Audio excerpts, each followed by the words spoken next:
ছোট একটি ছেলে খুব রাগী। ছেলেটির বাবা কিছুতেই ছেলের রাগ নিয়ন্ত্রণে আনতে পারছেন না।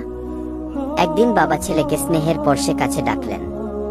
একটি পেরেক ভর্তি ব্যাগ দিয়ে বললেন, যতবার তুমি রেগে যাবে ততবার একটি করে পেরেক আমাদের বাগানের কাঠের বেড়াতে লাগিয়ে আসবে।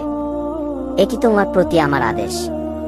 প্রথম দিনেই ছেলেটিকে ৩৭টি পেরেক মারতে হয়েছে, কারণ সে এদিন ৩৭ বার রেগে গিয়েছিল।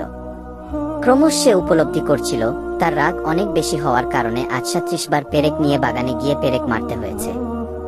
আরও ভাবল, কষ্ট করে পেরেক মারার চেয়ে রাগ কমিয়ে দেওয়া সহজ। ছেলেটি পেরেক মারার কষ্ট লাঘব করতে করতে রাগ নিয়ন্ত্রণে আনা শিখে গেল। ধীরে ধীরে পেরেক মারার সংখ্যা কমতে থাকলো এবং অবশেষে একদিন তাকে আর একটি পেরেকও মারতে হলো না। বাবা বুঝলেন তার প্রিয় সন্তান রাগ নিয়ন্ত্রণে এনেছে। এবার তিনি তাকে প্রতিদিন বাগানের বেড়ার একটি করে পেরেক তুলে ফেলতে বলতেন। বাবার আদেশ পালন করল ছেলেটি।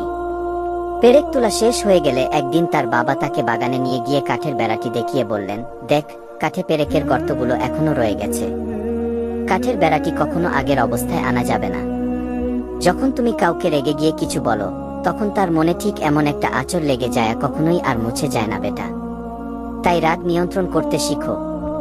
মানসিক ক্ষত অনেক সময় শারীরিক ক্ষতের চেয়েও ভয়ঙ্কর। আল্লাহ তাআলা আমাদের সবাইকে রাগ নিয়ন্ত্রণ করার তৌফিক দান করুন।